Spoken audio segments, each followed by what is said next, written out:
देखिए दोस्तों, कितने जूसी बने हैं, सॉफ्ट बने। ये देखिए, देखें जूस से भरे पड़े हैं, कितने मज़ेदार हैं। इसे देखिए, ये देखिए कितने सॉफ्ट हैं और आसानी के साथ टूटते हैं।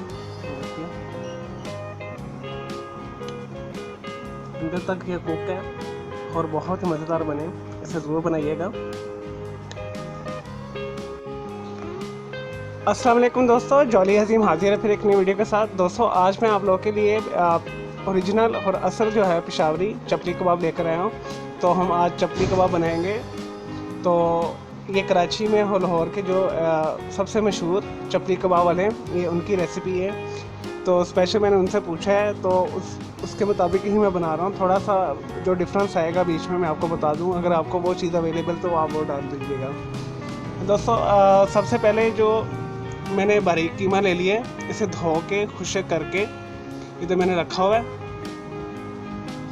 एक प्याली हमें चाहिए बेसन, बस यही डिफरेंस है। अगर आपको बेसन अगर आपको मकई का आटा मिलता है सफ़ेद वाला, ठीक है, वो स्पेशल स्वाद में अवेलेबल होता है, या के में अवेलेबल है, या कश्मीर से मिलता है सफ़ेद छली का जो आटा होता है, तो वो मिले तो वेल एंड गुड, ठीक है। अगर वो नहीं मिलता तो कोई बात नहीं, आप उसकी जगह पे बेसन डाल दीजिएगा, क्योंकि इधर भी अवेलेबल नहीं होता लाहौर में, क्लच वगैरह में, तो ये बेसन ही इसका अल्टरनेट डालते हैं। और जो स्पेशली स्वाद से मंगवाते हैं वो तो यूज़ कर लेते हैं। इसके लिए मैंने 1 कप लेके इसे छान के यहाँ पे रखा हुआ है। ये 1 प्याली के करीब है। 3 मैंने बड़े साइज़ के प्याज छोटे छोटे बारीक काट लिए हैं। और मैं ना कुटी लाल मिर्च डालूँगा, ठीक है। तो काफ़ी लोग कुटी लाल मिर्चें डालते हैं, तो जो पेशावर की ऐसा रेसिपी वो सिर्फ सब्ज़ मिर्चें इस्तेमाल करते हैं। मैं भी वही ले रहा हूँ। मैंने 10 सब्ज़ मिर्चें लेके इसे बारीक काटा हुआ है। 1 टेबल स्पून हमें अनारदाना चाहिए। 4 टेबल स्पून मैंने बारीक काट लिया धो के धनिया। और 3 मैंने बड़े साइज़ के टमाटर छोटे छोटे काट लिए हैं। छोटे नहीं काटने तो बड़े काट लें, जैसे आपको दिल करते वैसे काट लें। तो क्योंकि हमने अच्छे तरीके से बाद में मिक्स करके गूंदना भी है, तो वो खुद ही बैलेंस हो जाएगा उसके अंदर। 1 टीस्पून मैंने भर के ज़ीरा लिया है। 2 टेबल स्पून मैंने लिया है धनिया। जो बाहर मिलते हैं उसमें वो ज़ीरा बहुत ज़्यादा डालते हैं। अगर आपको ज़ीरा ज़्यादा पसंद है तो आप 2 टेबल स्पून के करीब भी डाल सकते हैं। मैं तकरीबन 1 टेबल स्पून के करीब डाल रहा हूँ। 1 टीस्पून मैंने लिया है अजवाइन, ठीक है। ये भी वही हिसाब है कि अगर आपको ज़्यादा पसंद है तो आप 2 टीस्पून डाल दीजिए। इससे ज़्यादा मत डालिएगा, इससे कड़वा हो जाएगा कबाब वरना। 1 टीस्पून मैंने लिया है भर के नमक, ठीक है। नमक हंसपे जाके, अगर आपको ज़्यादा पसंद है तो 1.5 चम्मच डाल दें चाय वाला, या इससे भी ज़्यादा पसंद है 2 डाल दें, लेकिन ये बहुत एक्स्ट्रा हो जाता है इस वजह से 1 टीस्पून। चलिए दोस्तों, इसे मिक्स करते हैं और इसे शैलो फ्राई हम करेंगे वेजिटेबल ऑयल के साथ। सबसे पहले मैंने एक बड़े बर्तन में, कोले में कीमा डाला हुआ है। इसके अंदर प्याज डाल दें। दोस्तों इसमें कोई एक्स्ट्रा चीज़ें नहीं जाती है, ना अदरक जाता, ना लहसुन जाता है, ना अंडा जाता है। तो हमेशा रेसिपी को सिंपल रखें ताकि आप उसे इजीली बना सकें। उसके बाद इसमें टमाटर डाल दें।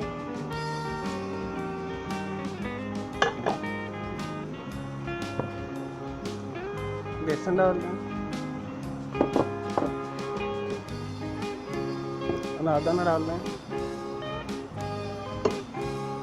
धनिया डाल दें और ये सारे मसाले डाल दें नमक समेत।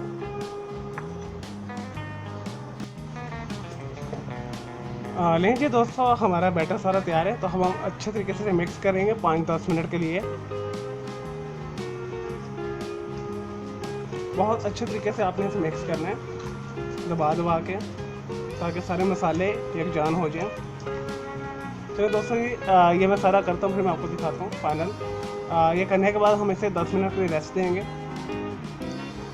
लेंगे दोस्तों, मैंने कबाब का बैटर तैयार कर लिया है। अब हम इसे रेफ्रिजरेटर में रखेंगे आधे घंटे के लिए। उसके बाद कबाब बनाएंगे। उससे फ़ायदा ये होगा कि आपका कबाब कम से कम टूटेगा और सॉफ्ट और नरम रहेगा जब आप इसे कुक करेंगे। तो हम इसे शैलो फ्राई करेंगे मीडियम लो के ऊपर। तो 5 से 10 मिनट के लिए हमने इतने से फ्राई नहीं करना, अदरवाइज ये ड्राई हो जाता है। चलो दोस्तों इसे रखते हैं रेफ्रिजरेटर में।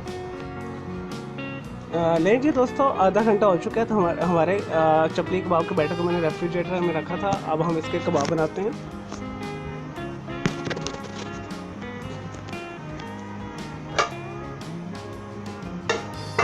दोस्तों जितने आपने बनाने उतने बना ले, अदरवाइज कबाब बना के आप उससे इस तरह शॉपर रख के तो इसके ऊपर भी आप रख सकते हैं, फ्रीज़ कर लें और जब दिल करे निकालें, फ्राई करें और खा लें। लेकिन मैं आपके लिए थोड़ा डेमो करके आपको दिखाता हूँ। इस तरह हम लेंगे हाथ में, छोटे छोटे हम टिक्कियाँ बना लेंगे। अगर आपने बड़े बनाने तो बड़े बना लें। इस तरह इस साइज़ की आप बना लें। इस तरह आपको हैंडल करने भी आसानी होगी।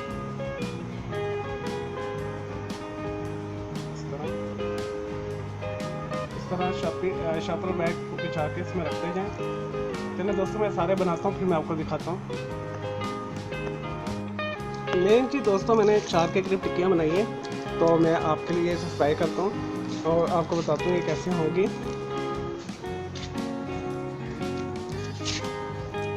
दोस्तों मीडियम लो के ऊपर मैंने 3 से 4 टेबल स्पून के करीब वेजिटेबल ऑयल या घी है तो आप घी इस्तेमाल कर लें। तो इसे डालें प्याज के साथ।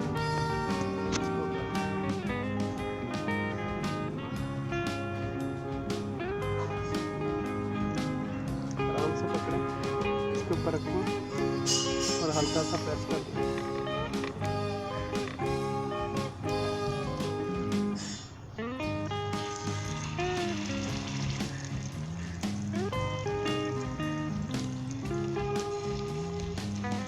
पाँच मिनट हम एक साइड पे करेंगे, 5 मिनट हम दूसरी साइड पे करेंगे मीडियम लो के ऊपर, जब तक लाइट गोल्डन ब्राउन कलर ना आ जाए।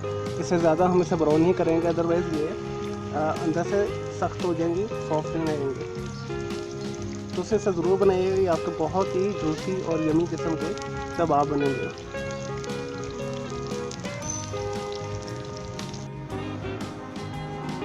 लेंगे दोस्तों हमारे मज़ेदार ओरिजिनल अथेंटिक पेशावरी चप्पल कबाब तैयार हैं। दोस्तों ये बहुत ही मज़ेदार बने हैं, मैंने थोड़ा टेस्ट भी किया है और ये बहुत ही टेंडर है, सॉफ्ट है। मैं आपको दिखाऊंगा भी।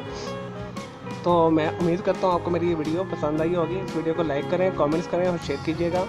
मेरा दूसरा चैनल ग्राफिक्स एंड आर्ट्स का कलर क्लाउड के नाम से, उसे भी आप सब्सक्राइब कर लें और मेरे दोनों चैनल के बेल आइकॉन को ज़रूर क्लिक कीजिएगा ताकि आपको लेटेस्ट और अपडेट्स मिलते रहें।